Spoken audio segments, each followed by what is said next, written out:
this message. It's to deliver a message. It's the message. The message is about that message, the message. Good day, brothers and sisters. It is me, the preacher. Before we start today's video, I just want to say thank you for subscribing and becoming a parishioner. The Lord said build the church.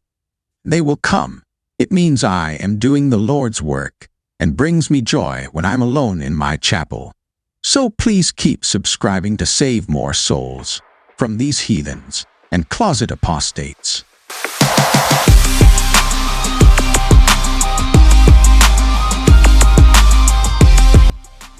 I've been offered an olive branch by darrengee.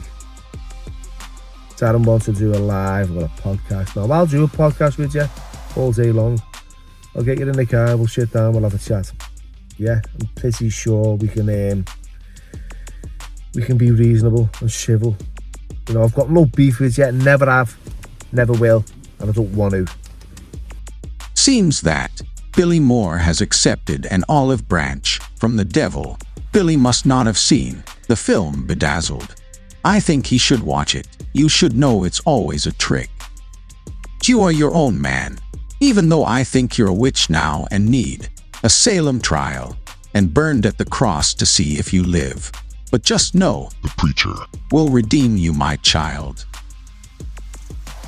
But we are going to give Billy the Scrooge treatment and visit days of Darren's past, so we can decide if Billy has made a good choice. Story with an important message.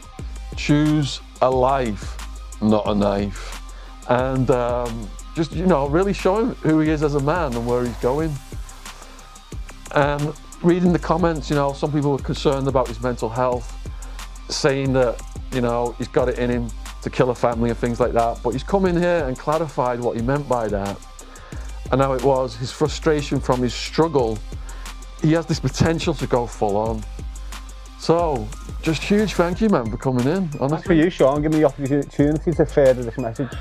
Yeah. If I can just say anything, just embrace your life. Embrace your freedom that you've got. Don't jeopardise it for nothing or no one. But we've got to persevere in our help for each other. So if you are out there and you do want to help him, you know, he's got his PayPal, he's just trying to pay his rent and eat. He's not trying to live a lavish lifestyle. That link is in the description box. If you want to do anything for me, it's help the GoFundMe page for these community centres. Don't think about me personally. I don't need clothes, I don't need food, I don't need this. I just want this.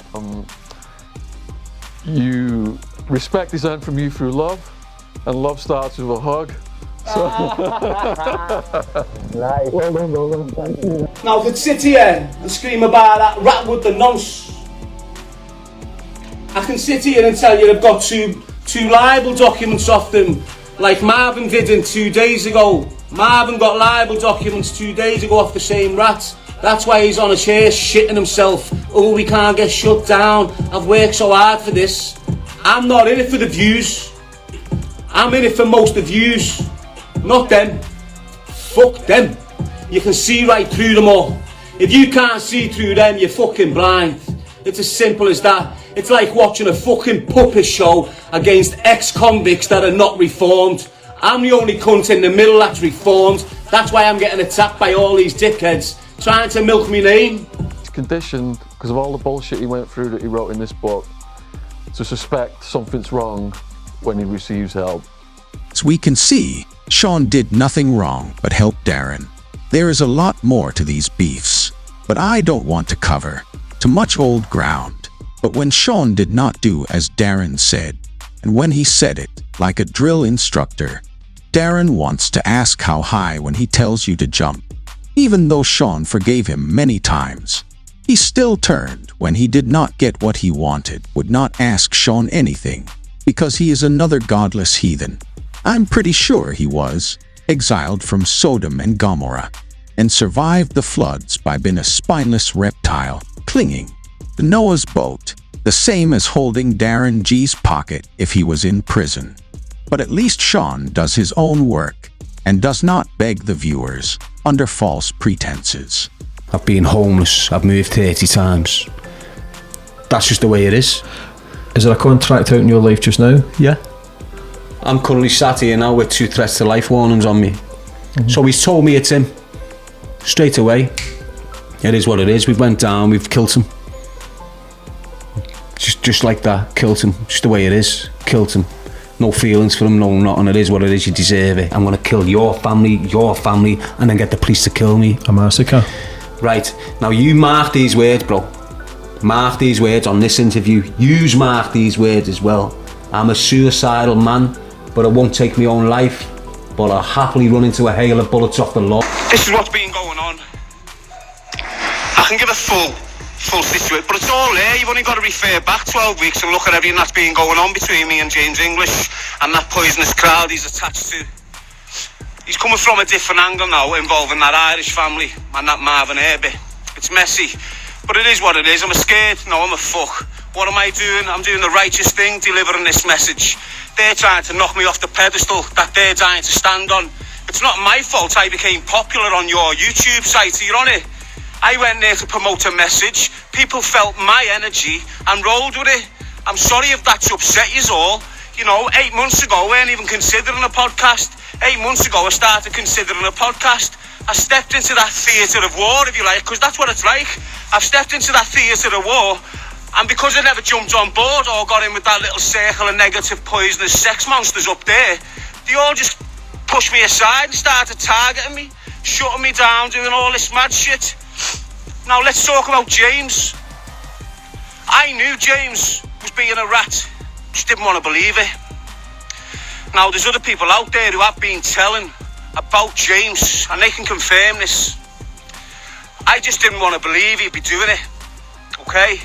Now it is what it is. I battled myself. I should have went with my instincts, but I battled myself. I had a few good kids in me, and no, he wouldn't do that. He's not that type of kid. But I was saying to them, he's up to dodgy shit. So anyway, I said to these, I need to keep them sweet and get the 3rd podcast out so I can get my clothing line out there and start supporting a message financially. I've done that. It was fantastic. The minute he heard I wasn't doing the ayahuasca thing, he started going a little bit scatty. But before that, he was already behaving scatty. But needs must. His mouth is vile. He talks a lot of pish, if I'm honest. But I will stand my ground. If somebody's bold enough to try and tarnish my name and my reputation, then trust me, I'm going to be bold enough to fight for it. This isn't fucking Sean Atwood. He's out and he outs a lot of people. Nobody respond. I'm responding. Let's get a few things right. Let's get the facts right. Do you know what I mean? Because you asked to be on my podcast. Not once, not twice, but 3 times. You wanted on my podcast. The first time, not a problem, you came on, explosive. Bear in mind, I had already done 100 podcasts before you came on my already successful show. Second time, you wanted on 3-4 months later because you said your stuff was hacked, people were talking shit to young girls. I had you on again to have your piece, have your say. I was always wary of you because if I'm honest, I always knew this day would come. I don't out anyone, but like I says, needs must. Had you on the 3rd time to try and promote a positive message, promote your clothing brand. You've got a kid on the way. I done that. As you can see in the videos that you've just watched there, Darren has been thankful. It was a mutual agreement that he was coming on the podcast. Listen to spread his message, which is great. A message, choose a life, not a knife, that was actually brought in 2016 by the Met Police. These are facts. There's one thing that Darren was right about, and we do have to credit him for that, which is pointing out the connection between the Kinahans, James English, and Marvin Herbert. Anyone who knows about Marvin's past will know he was recruited years ago by Daniel Kinahan and his public knowledge. And to add something extra, Marvin's not doing too well. So you reckon that's flat or not? Oh, but it's flat, yeah. Okay, flat. He's gone completely bonkers. Now he has had his funding taken away, and you can see from all his sins, he is rotting away from the inside and falling apart like a zombie. I hope he finds God. Darren still turned on James, even though he made him as popular as he is today. I think if I hear Darren say explosive one more time, my head will explode. We can all see the same pattern here. Here's the third and final example. Two godless heathens become friends. In a few minutes' time, I'm going to have Decker on. He's in the back room. He's waiting to come on.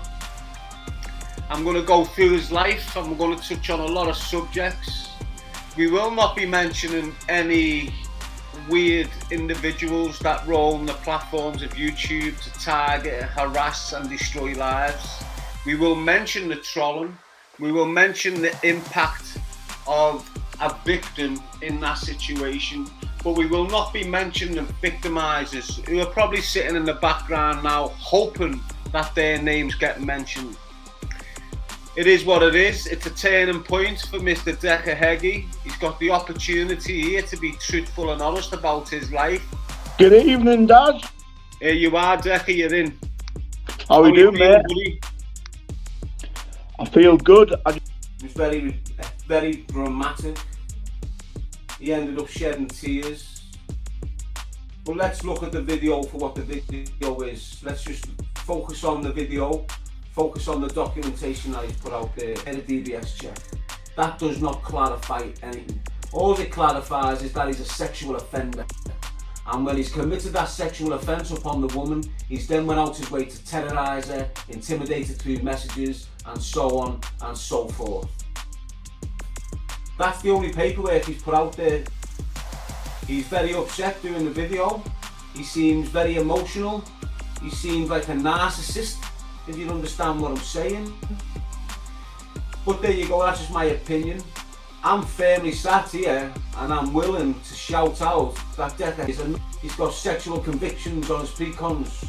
That's enough in any book. Doesn't matter who you are.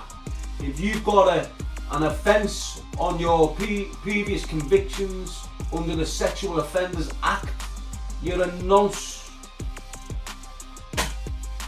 Even after you went to Decker's area to troll him, and even posted a card to his house, you still made friends and used him for clout, showing that you will throw your principles out the window for a little attention, and after that, you threw him under the bus, again like you're righteous.